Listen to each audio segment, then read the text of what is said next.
یہ نبی کے شہزادے ہے، یہ نواسے رسول ہے، یہ جنتی جوانوں کے سردار ہے، جن کے نانا کی وجہ سے ساری کائنات کو سجایا گیا ہے۔ آج اس نانا کے نواسے دشمنوں کے سامنے تیر کے زخموں سے چور ہو کر گھوڑے سے زمین پر تشریف لا رہے ہیں۔ ساری کائنات ہل رہی ہے، زمین و آسمان کانپ رہے ہیں، آسمان سے خون کی بارش برس رہی ہے۔ جہاں سے کوئی پتھر اٹھایا جاتا، پتھر کے نیچے سے تازہ تازہ خون نکل رہا ہے۔ میرے حسین کی شہادت ایسی دردناک، ایسی المناک شہادت کہ جس وقت آپ زمین پر تشریف لائے، ایک ظالم جس کا نام شمر لعین تھا، شمر لعین نے مولا حسین کے سینے پر بیٹھ گیا اور حسین کے حلق پر چھری چلانے لگا، حسین کے حلق پر چھری چلانے لگا، لیکن چھری نہیں چل رہی ہے، اس کا خنجر نہیں چل رہا ہے۔ میرے حسین نے کہا کہ اے ظالم، تو حسین کے حلق پر چھری چلانا چاہتا ہے، حسین کے حلق پر دنیا کی کوئی چھری چل نہیں سکتی۔ کیوں؟ فرمایا یہ حلق وہ حلق ہے جہاں حسین کے نانا بوسہ لیا کرتے تھے، حسین کے نانا بوسہ لیتے تھے، جہاں پر مصطفیٰ کے لب لگ گئے، قسم بخدا وہاں پر چھری نہیں چل سکتی ہے۔ مولا حسین نے کہا کہ ظالم اگر شہید کرنا چاہتا ہے، کہا کہ کیا دن ہے؟ کہا جمعہ کا دن ہے۔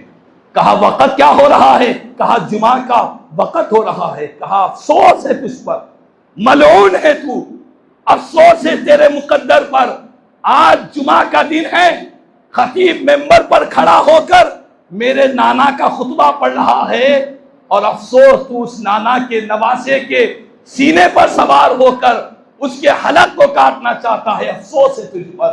اس کے بعد کہا کہ ظالموں 2 رکعت نماز ادا کرنا ہے۔ میرے حسین نماز کے لیے کھڑے ہو گئے، پہلی رکعت شروع کر دی، اور علماء کہتے ہیں کہ مولا حسین اس وقت بھی تیمم فرمائے، تیمم فرما کر آپ نماز کے لیے کھڑے ہوئے۔ جب نماز شروع ہوئی، سارے یزیدی انتظار میں ہیں کہ حسین کب سجدے میں جائیں گے، سب تلواروں کو چمکا رہے ہیں، سب تلواروں کو لے کر انتظار میں ہے کہ حسین سجدے میں جائیں گے تو ہمیں اپنا مقصد میں کامیابی ملے گی۔ لیکن ایک عاشق نے اس منظر کو دیکھ کر کہا، نہ مسجد میں، نہ بیت اللہ کی دیواروں کے سائے میں، نہ مسجد میں، نہ بیت اللہ کی دیواروں کے سائے میں، نماز عشق ادا ہوتی ہے تلواروں کے سائے میں۔ میرے حسین نے نماز عشق ادا فرمائی، بتلایا کہ دیکھو نماز اس کو کہتے ہیں۔ قرآن بار بار کہہ رہا ہے اقیم الصلاۃ، نماز پڑھو، اقیم الصلاۃ، نماز پڑھو۔ قرآن بار بار نماز کی تلقین کر رہا ہے، مصطفیٰ بار بار نماز کا ذکر کر رہے ہیں۔ قرآن اور حدیث کا اگر عملی نمونہ دیکھنا ہو، اس تھیوری کو دیکھ کر اگر پریکٹیکل دیکھنا ہو تو حسین کے سجدے کو دیکھ لیا کرو۔ مولا حسین نے بتلایا کہ قرآن پر عمل کرنا ہو تو کربلا والوں سے سیکھو، قرآن کے سجدوں کو سمجھنا ہو تو کربلا والوں سے سیکھو۔ مولا حسین نے اس وقت بھی نماز کو نہیں چھوڑا، بتلایا کہ دنیا والوں ملتا ہے کیا نماز میں، سجدے میں جا کر دیکھ، ملتا ہے کیا نماز میں، سجدے میں جا کر دیکھ۔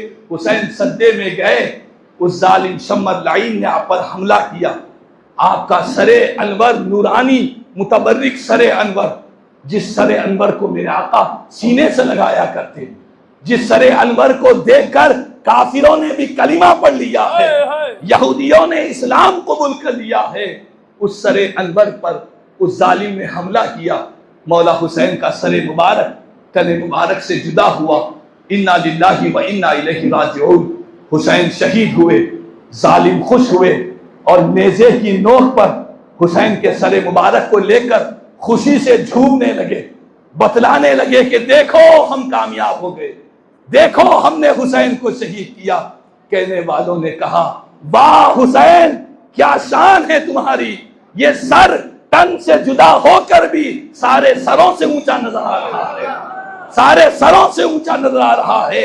اور کہنے والوں نے کہا کہ حسین کے سر کو ہم نے دیکھا تو وہ زمین کی طرف جھکا ہوا تھا، زمین کی طرف جھکا ہوا تھا۔ کیوں؟ فرمایا کہ حسین نے کربلا میں ایک سجدہ کیا تھا، سر حسین دوسرے سجدے کی طرف میں زمین کی طرف جھکا ہوا ہے، دوسرا سجدہ کرنا چاہ رہا ہے۔ تو الغرض اس سر مبارک سے سننے والوں نے تاریخ کی کتابوں میں لکھا ہے، کسی نے حسین کے سر سے قرآن کی تلاوت کو پڑھتے ہوئے سنا ہے، کسی نے حسین کے سر کو دیکھ کر کئی یہودیوں نے اسلام قبول کر لیا ہے۔ یہ وہ حسین ہے، جب تک دنیا میں بظاہر باحیات رہے تب تک بھی لوگوں کو اسلام کی دعوت دیتے رہے، جب دنیا سے گزرے سر مبارک تن مبارک سے جدا ہوا تب بھی یہ سر مبارک لوگوں کے لیے ایمان اور اسلام کی ہدایت دے رہا ہے۔ الغرض دوستو، آج کربلا کا دن ہمارے لیے یہ پیغام دے رہا ہے کہ نبی کے نواسے یہ شہدائے کربلا کے میدان میں اپنی جان کا نذرانہ پیش کیے ہیں تو کس لیے کیے ہیں؟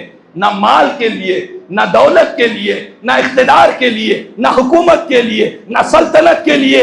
دنیا کی کوئی حقیقت، کوئی حیثیت مولا حسین کے قدموں کی دھول تک بھی نہیں پہنچ سکتی۔ حسین نے کربلا میں جو قربانی دی ہے، اپنی جان کا نذرانہ پیش کیا ہے، کیوں کیا ہے؟ ہم سے نہ پوچھو، اس ہندوستان کی سب سے عظیم بارگاہ خواجہ خواجگاہ سلطان الہند عطائے رسول حضرت خواجہ غریب نواز فرماتے ہیں، شاہ است حسین، بادشاہ است حسین، دین است حسین، دین پناہ است حسین۔ مطلب کیا ہے؟ میرے غریب نواز فرماتے ہیں حسین شاہ بھی ہے، حسین بادشاہ بھی ہے، حسین دین بھی ہے، دین کو پناہ دینے والے بھی حسین ہے۔ تو حسین کربلا میں دین کے لیے، اسلام کے لیے، نانا کے دین کے لیے آپ نے جام شہادت نوش کیا۔